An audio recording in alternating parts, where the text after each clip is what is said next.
Students,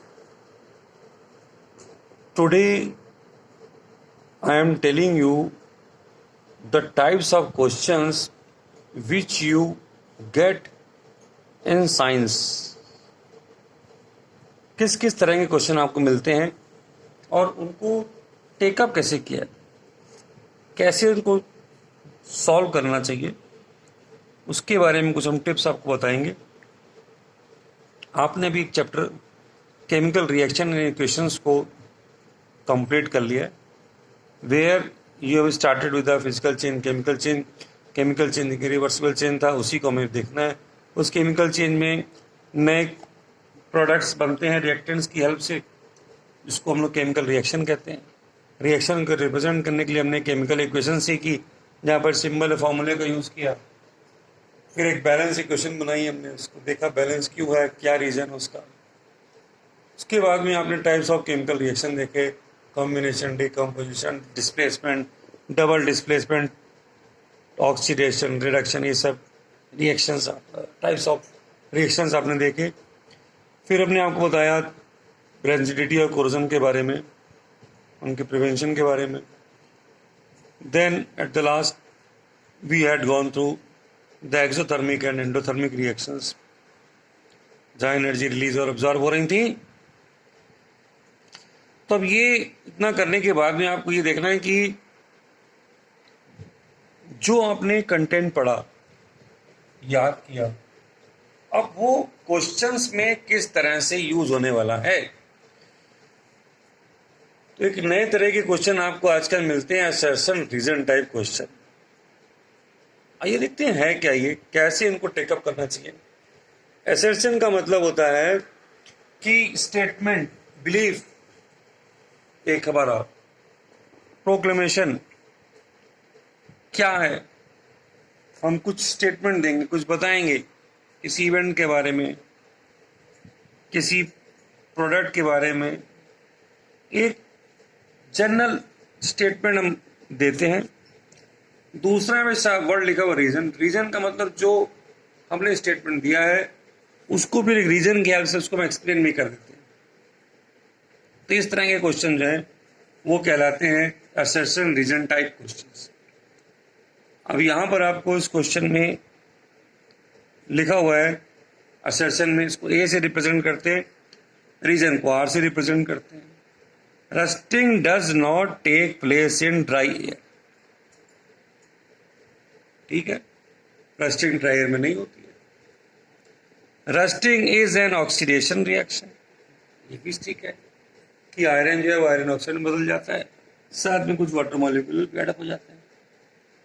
अब मैं आपको बता दूं कि असर्शन रीजन टाइप जो क्वेश्चंस हैं, they are the extended form of true false type questions. ये ट्रू फॉल्स की एक्सटेंशन है, लेकिन you must be very clear about the concepts. Then you can say that a statement or reason, which one is true and which one is false. So we have 4 options here for this assertion and reason. Here assertion is given that rusting does not take place in dry air. ठीक है, true है. लेकिन जो reason है कि rusting is an oxidation reaction, तो क्या इस स्टेटमेंट को एक्सप्लेन कर रही है ये रीजन? नहीं. अगर ये ऐसा कहता कि रस्टिंग जो है वो मॉइस्चर और एयर में ही पॉसिबल है, दोनों चीजें चाहिए उसके लिए, तो वो चीज नहीं है. तो ऐसे कंडीशन में हम क्या कहते हैं, या 4 ऑप्शन ABCD में से एक सेलेक्ट करना होता है. इसको देखने के बाद में first option says that both A and R are true. दोनों ट्रू हैं and R is a correct explanation of A. लेकिन ऐसा नहीं है यहाँ पर. Both A and R true but R is not the correct explanation. ये suit करता है हमको, ये रीजनेबल है यहाँ पर। तो आप चाहो तो इसको मेंशन भी कर सकते हो। अब उसमें दो ऑप्शन और होते हैं कि ए ट्रू है, ये फॉल्स है, ए फॉल्स है, ये ट्रू है, तो सिलेक्ट कर सकते हैं यहाँ पर। तो हमारे क्वेश्चन में यहाँ पर हम कहते हैं कि rusting is oxidation of iron. Rusting जो है वो, अगर आप इसको समझाना चाहें,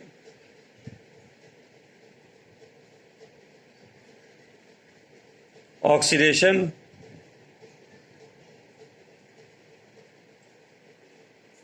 ऑफ Fe, इसका ऑक्सीडेशन है। और रस्ट क्या आती है, वो hydrated ferric oxide. In the dry air rusting does not take place. क्योंकि ये जो रस्टिंग है, खैर ऑक्सीडेशन है Fe की, और बनता क्या है, we get hydrated ferric oxide. अब ये मैंने यहां पर एक एडिशनल इंफॉर्मेशन दे दी, जो कि यहां ऊपर कहीं नहीं दे रखा। एक्चुअली हम यहां पर ये बताना चाहते हैं कि रीजन जो है वो प्रॉपर नहीं है, इसीलिए हमने इसको मेंशन किया कि रस्टिंग है तो ऑक्सीडेशन आयरन का है, ठीक है, यहाँ पे इसने लिखा है, ये आयरन के बारे में नहीं बताया, कोई बात नहीं। फिर हम कहते हैं कि we get the hydrated ferric oxide. Hydrated मतलब कि उसके साथ में वाटर मॉलिक्यूल लगे होते हैं, तो इसलिए इसका ऑप्शन जो है वो हम बी सेलेक्ट करेंगे। The right answer is the B. अब ये तो हो गया हमारा असर्शन रीजन टाइप का क्वेश्चन, उसको कैसे टेकअप करना है, क्या बताता है असर्शन रीजन। दूसरे आपको स्टार्टिंग में सिंपल एमसीक्यू क्वेश्चन मिल सकते हैं। क्वेश्चन गिवन होगा, 4 ऑप्शन होंगे, आपको सिलेक्ट करना होता है। ट्रू फॉल्स टाइप के क्वेश्चन भी प्रैक्टिस करेंगे हम, कभी भी ये क्वेश्चन हमको मिल सकते हैं। Fill in the blanks 10th class में ना के बराबर मिलते हैं, लेकिन कभी भी क्वेश्चन बन सकता है इसके ऊपर, तो ये भी करेंगे हम। देन पैराग्राफ बेस्ड एमसीक्यू, ये भी एमसीक्यू के ही टाइप्स है, जिसमें पैराग्राफ दिया रहता है। You may have 4 or 5 question here, यहाँ पे 4-5 क्वेश्चन हमको मिल सकते हैं। इसके अंदर अगर 5 मिलते हैं तो ऑप्शन रहता है 4 करने का।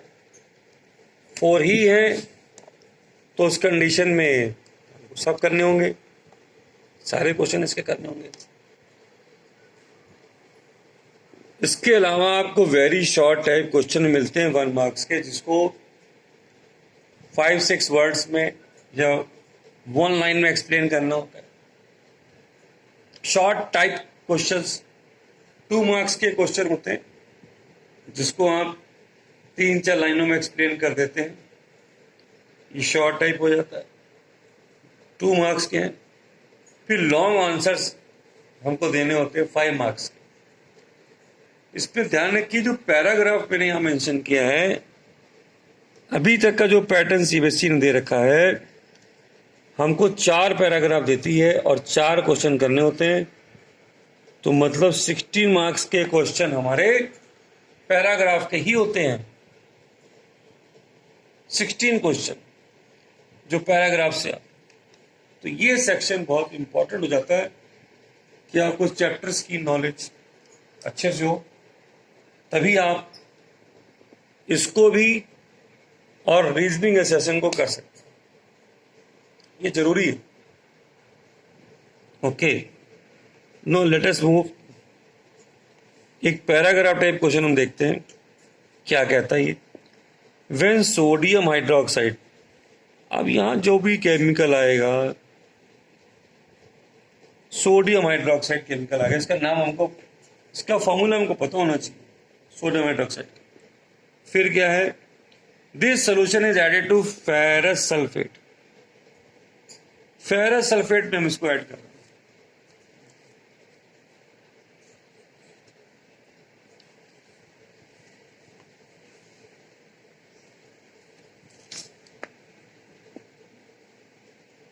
A dirty green colored precipitate is obtained, तो ग्रीन कलर का एक हमको प्रेसिपिटेट मिल रहा है यहाँ पर। All the compounds of the sodium are soluble in water, तो कह रहे हैं जो सोडियम कंपाउंड होते हैं वाटर सॉल्युबल होते हैं।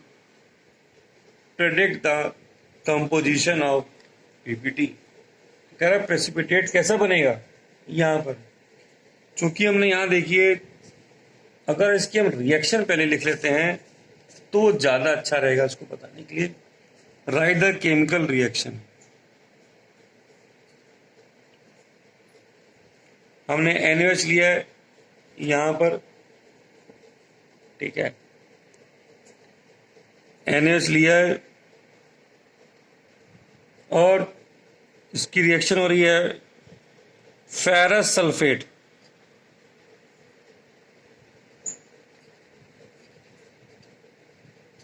ये फेरस सल्फेट, और ये क्या है, सोडियम हाइड्रोक्साइड। तो यहां देखिए Fe की जो वैलेंसी है वो 2 है इसके अंदर, तो हम यहां पर जो फॉर्मूला लिखेंगे फेरस ऑक्साइड का, और दूसरा कंपाउंड बन जाएगा Na2SO4। अभी रिएक्शन बैलेंस नहीं है, 2 Na है, 2 कर दिया।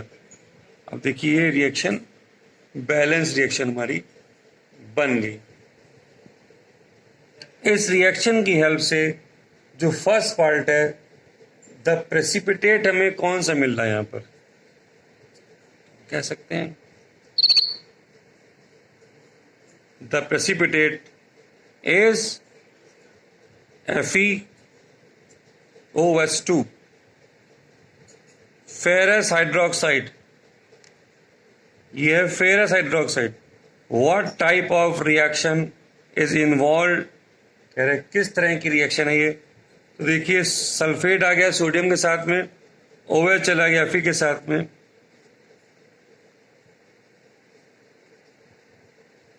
ये डबल डिस्प्लेसमेंट रिएक्शन है। कैसी है, डबल डिस्प्लेसमेंट रिएक्शन है।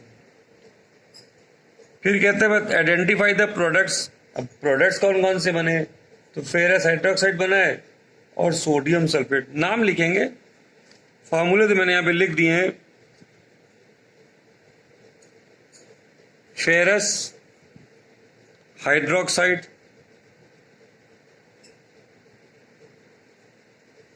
और सोडियम सल्फेट। कौन सा बनना है, सोडियम सल्फेट Na2SO4।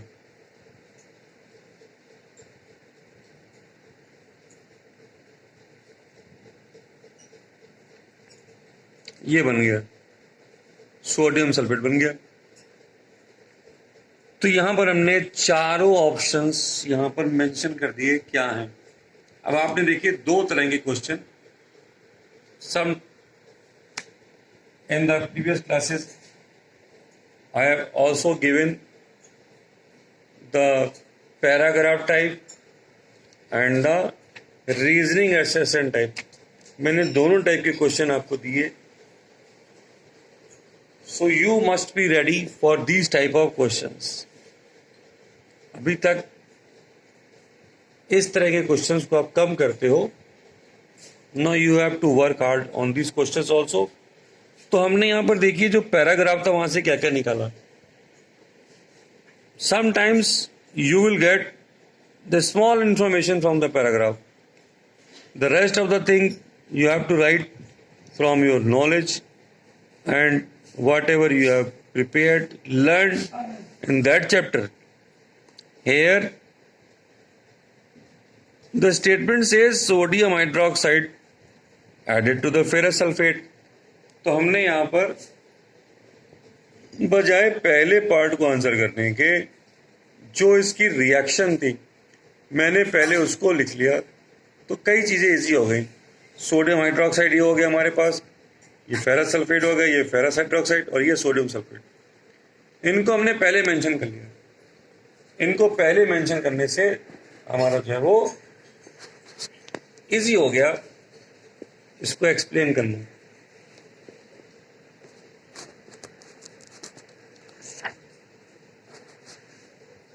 ये जो है इजी हो गया इसको एक्सप्लेन करना। तो हमने यहाँ पर ये पैराग्राफ से क्या क्या निकाला देखिए। तो दो फार्मूले हम निकाले हमने यहाँ पर। सोडियम हाइड्रोक्साइड हमें लिखना था, और हमको साथ में ये लिखना था कि दूसरा कंपाउंड हमारा क्या है। तो मैंने आपको शुरुआत से बोल रखा है, इस चैप्टर को करने के लिए केमिकल फार्मूले आपको बहुत अच्छे से याद होने चाहिए। Then you can solve the questions of this chapter. इसने केवल आपसे पूछा था प्रेसिपिटेट कौन सा है, फेरस हाइड्रोक्साइड। फिर कहता है रिएक्शन कैसी है। अब टाइप्स ऑफ रिएक्शन आप पढ़ चुके हो, अब आपको फॉर्मूला पता है, रिएक्शन आपने कंप्लीट भी कर लिया है। तो यहाँ पर आप कह सकते हो कि ये जो रिएक्शन है वो डबल डिस्प्लेसमेंट रिएक्शन है, क्योंकि Na ने यहाँ पर Fe को डिस्प्लेस कर दिया। प्रोडक्ट अब आप जान ही गए कि जो बने यहाँ पर फेरस हाइड्रोक्साइड और सोडियम सल्फेट यहाँ पर बना। देन स्टूडेंट्स, इन दोनों टाइप के क्वेश्चंस की आपको अच्छे से प्रैक्टिस करनी है। ओके, और अभी मैं आपको इसके बाद में I will give you the paragraph type questions. You do it and practice it. क्योंकि मैंने अभी आपको बताया इस तरह के 4 पैराग्राफ आते हैं, रफली 2 साइंस से, एक केमिस्ट्री से, एक बायो से। तो इसको अटेम्प्ट कैसे करना है, इसकी प्रैक्टिस करना है। कंटेंट तो हर चैप्टर में, सब्जेक्ट में, फिजिक्स में अलग, केमिस्ट्री में अलग होगा, लेकिन उस पैराग्राफ को पढ़ के आप कैसे क्वेश्चंस के आंसर निकालते हैं, this you have to learn. ये प्रैक्टिस आपको करनी है। ओके, तो अभी आपको हम क्वेश्चन दे रहे हैं। बाय स्टूडेंट्स, ये क्वेश्चन जो है आई थिंक क्या कहते हैं,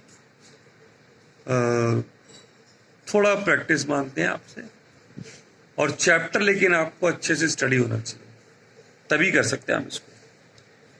ओके स्टूडेंट्स।